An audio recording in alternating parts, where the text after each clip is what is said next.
Welcome, everyone. I'm Tom. And I'm Amy. We are so glad you're joining us today. We air every weekday, bringing you fascinating insights. But it's Friday. And you know what that means? Exactly. It's when we get to spend a bit more time exploring an interesting book that really makes you think. Absolutely. Today, we're delving into Nassim Nicholas Taleb's Antifragile, Things That Gain from Disorder. It's a truly thought-provoking read. It really is. And our mission today is to unpack its core concept, maybe explore some of its surprising implications for how we live and organize our world. Okay, let's jump right in then. Antifragile. Amy, it's not a word you hear every day. No, definitely not. What exactly does Taleb mean by it, and how is it different from just being, say, resilient or robust? Well, what's fascinating here, Tom, is that Taleb actually coined the term. He felt no existing word really captured the exact opposite of fragile. Huh. Think about it. Something fragile, like a glass teacup or maybe china in a cupboard, it wants peace and quiet, right? It Or breaks under stress. hates shocks. Exactly. Then you have resilient, which, resists shocks and stays the same. It bounces back. Like a rubber. Sort of. Or robustness, which is just strong, unbreaking. Think of a big rock. Okay. But anti-fragile, that's something else entirely. It benefits from shocks, from volatility, randomness, disorder, stressors. It doesn't just resist, it actually gets better. Better. So not just surviving, but improving. Precisely. It's beyond resilience. Think of it this way. A fragile object wants tranquility, but an anti-fragile system actually thrives on a bit of chaos. It gets stronger when things get shaken up. Wow, that's such a powerful distinction. Okay, so improving through stress. Can you give us a few examples of what he considers anti-fragile? Certainly, the book highlights quite a few. Evolution is a big one. Ah, makes sense. Mutations, pressures. Right. Culture, ideas, revolutions, even some political systems, technological innovation. He even mentions good recipes like chicken soup. Chicken soup series. Well, maybe the tradition of it, how it adapts and persists.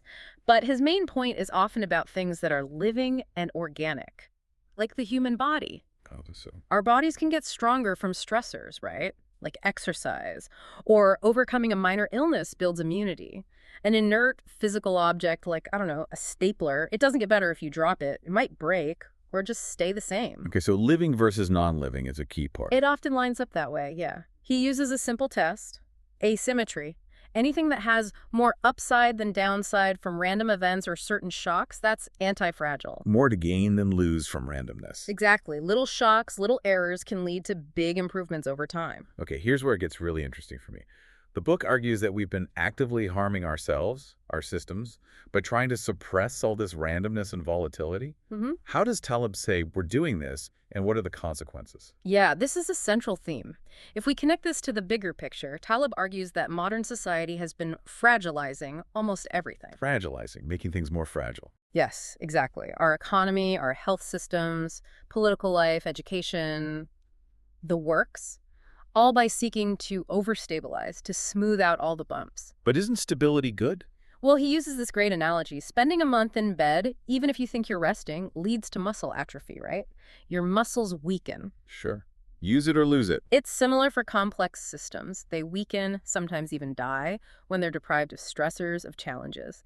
He calls many of these top-down policies and attempts at perfect control Soviet Harvard delusions. Ouch.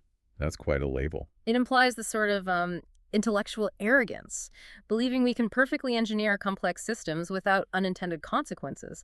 By removing the small, natural stresses, we might be setting ourselves up for massive, catastrophic failures later.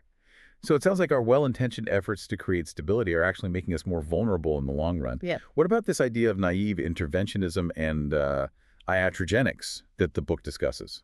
Right, that ties in directly. Iatrogenics, it literally means caused by the healer, harm caused by trying to help. Caused by the healer. Wow. Taleb provides some pretty stark examples. Historically, think about bloodletting. It was standard medical practice for centuries, but likely hastened George Washington's death, for example. Yeah, I've heard about that. Or how, before penicillin, medicine often increased the chance of death. He even notes that supposed scientific progress in the 19th century actually led to a rise in hospital deaths from infections. So the cure was worse than the disease sometimes. Often. It's about this urge we have to constantly do something, to intervene, often without really understanding the complex, nonlinear effects down the road. We tinker with systems we don't fully grasp. And this isn't just in medicine, right? You mentioned the economy earlier. That's right, Tom. The book is quite critical of economic policies aimed at eliminating the business cycle. He points to figures like Alan Greenspan, the former Fed chair, or Gordon Brown in the UK. What's the criticism there? The argument is that their attempts to iron out fluctuations to create this illusion of permanent stability actually allowed risks to build up unseen, hidden. So by stopping the small wobbles. They inadvertently paved the way for much larger, more catastrophic crises later on, like the 2008 financial crisis. It reflects this dangerous tendency, Taleb says, to mistake the unknown for the non-existent. We think we've controlled risk, but we've just hidden it, made it potentially much worse. Okay, so if stability and overplanning make us fragile, what's the antidote? How do we embrace this? The book introduces some powerful ideas for thriving in an unpredictable world, like subtractive knowledge or via negativa. What does that mean for us, Amy? Via negativa. Yeah, it's a really elegant concept. Basically, it suggests that knowing what is wrong or maybe what not to do is often more robust, more reliable than knowing exactly what is right. Knowing what's wrong is better. In many complex areas, yes. Knowledge grows more effectively by removing errors, by getting rid of bad practices, than by constantly adding new, potentially flawed theories. Think about it in practical terms. For you, it might mean simplifying things. Removing irritants or things that cause stress, rather than always trying to add more stuff, more activities, more supplements, whatever. Subtracting sounds easier sometimes. It can be much more effective. Removing the fragile parts often strengthens the whole system more reliably than adding complex new layers. That makes a lot of sense. Okay. And then there's the barbell strategy, which sounds like a way to put this into practice, maybe. Indeed, the barbell strategy is a very concrete application of anti-fragile thinking, often in finance, but applicable elsewhere too. How does it work? Like lifting weights? Sort of. Imagine a barbell. You have weights at both ends and nothing much in the middle. The strategy means being extremely risk-averse, super conservative in one area. Okay, like keeping most money in safe cash. Exactly. Maybe 80 or 90% of your funds in something really safe, boring even. And then with the small remaining part, say 10 or 20%, you become extremely risk-loving. So hyper safe on one side, hyper risky on the other. Precisely. You invest that small portion in very speculative, high upside ventures where you could lose it all, but the potential gain is massive. This minimizes your big downside risk. You can't lose more than that small percentage, but it exposes you to potentially huge positive outcomes. It makes your portfolio anti-fragile. So avoid the middle ground, go to the extremes. In a way, yes. He gives other examples too, like authors taking secure but low-demand jobs, like being a civil servant, which protects their basic needs. The safe end of the barbell. Right. And then that frees them up to write whatever they want, take creative risks, without needing immediate commercial success. That's the high upside end. That's such a counterintuitive but really practical approach. And tied to this is optionality, right? Where making errors can actually be good. Exactly. Optionality is key. It's about having situations where you have more to gain than to lose. Limited downside, potentially unlimited upside. Like the barbell strategy provides. Yes. Taleb uses the ancient story of Thales of Miletus, the philosopher who apparently made a fortune by buying options on olive presses when demand was low. Options. So he paid a small fee. A small fee for the right to use the presses later. If the harvest was bad, he lost only his small fee. Limited downside. But the harvest was great. Massive upside. He controlled the presses. Bingo! Massive upside. That's optionality. It's also huge in technological innovation. Think about the wheeled suitcase. Seems obvious now. Totally. But it was overlooked for ages. A simple idea, low cost to try, but immense benefit once it caught on. Optionality. And errors, especially small ones, are part of this. They give you information. They're like free options to learn and improve as long as they don't kill you. So embrace small mistakes, look for asymmetry. Got it. And finally, there's the Lindy effect, which really challenges our modern obsession with the new, doesn't it? Oh, definitely. The Lindy effect. It's named after a New York deli, apparently, where comedians noticed that the longer a Broadway show had been running, the longer its future life expectancy was likely to be. So the longer something's been around, the longer it's likely to stick around. This applies to non-perishable things, ideas, books, technologies, cultural practices. Survival itself is evidence of fitness, of robustness or anti-fragility. that's a powerful idea against new is always better. Exactly. Taleb criticizes what he calls neomania, our love of change just for its own sake. It often blinds us to the value of things that have endured. Think about it, Tom. We still use silverware, basically a Mesopotamian technology. Huh. Never thought of it that way. We wear shoes quite similar to Ötzi the Iceman's from 5,300 years ago. Wine is millennia old. Meanwhile, how many revolutionary tech gadgets from 5 years ago are now obsolete? Good point. Lots. So the Lindy effect suggests we should be more skeptical of the shiny and new and give more weight to things that have proven their resilience over time. They likely have some anti-fragile properties we don't even recognize. Fascinating. This really flips a lot of conventional wisdom on its head. It really does. And this discussion, it naturally leads us towards the ethical implications, which Taleb is very strong on. Ethics? How does that fit in? Well, he lays down a crucial rule, almost like a commandment. Thou shalt not have anti-fragility at the expense of the fragility of others. Okay, don't benefit from making someone else weaker or more vulnerable.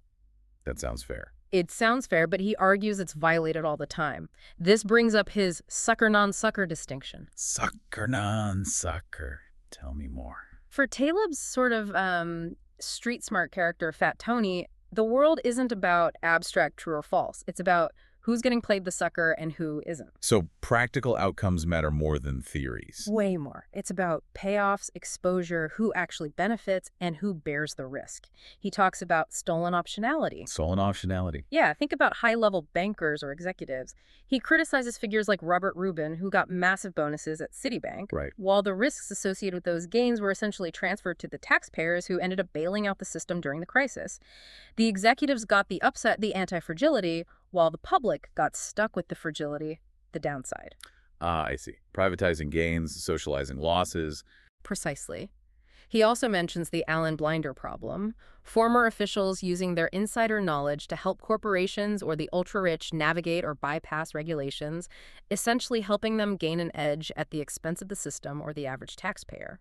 It's gaining anti-fragility by making the system itself more fragile for others. Wow. So this really underscores the importance of skin in the game then. Absolutely central. Skin in the game. Those who make decisions, especially big decisions that affect others, should also bear the consequences, positive and negative. Accountability. Personal exposure and accountability.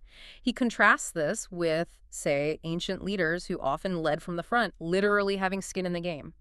Today, he argues, many people in positions of power, bureaucrats, bankers, academics, commentators can make pronouncements or decisions that carry huge risks for others, but face no personal downside if they're wrong. They transfer the fragility. Exactly. They transfer the fragility. True heroism, in Taleb's view, involves taking personal risks, bearing the downside for your beliefs and actions. It's a call for symmetry between actions, consequences, gains, and losses. What an incredible journey through Taleb's Antifragile. It really does challenge us to rethink so much about risk, stability, even progress itself. It truly does, Tom. If we take these insights seriously, maybe we can start building systems and even lives that are not just robust, but genuinely anti-fragile, able to learn and grow from disorder. It leaves you wondering, doesn't it? If nature thrives on a certain amount of disorder, learns from small errors, are we, in our constant quest for perfect stability and control, actually stifling our own ability to adapt and grow? That's the provocative question, isn't it? Are we trying too hard to eliminate the very things that could make us stronger? What small anti-fragile experiments could you, listening right now, start in your own life to maybe embrace a little beneficial disorder? Food for thought. Thank you, everyone, for joining us for today's discussion of this fascinating book. We really hope it sparks some new ideas for you. Remember to subscribe to our channel so you don't miss any of our upcoming explorations. And please join us again on Monday. We'll be shifting gears completely to tackle the current global geopolitical situation. Should be interesting. Definitely. Until then, stay curious. Goodbye for now.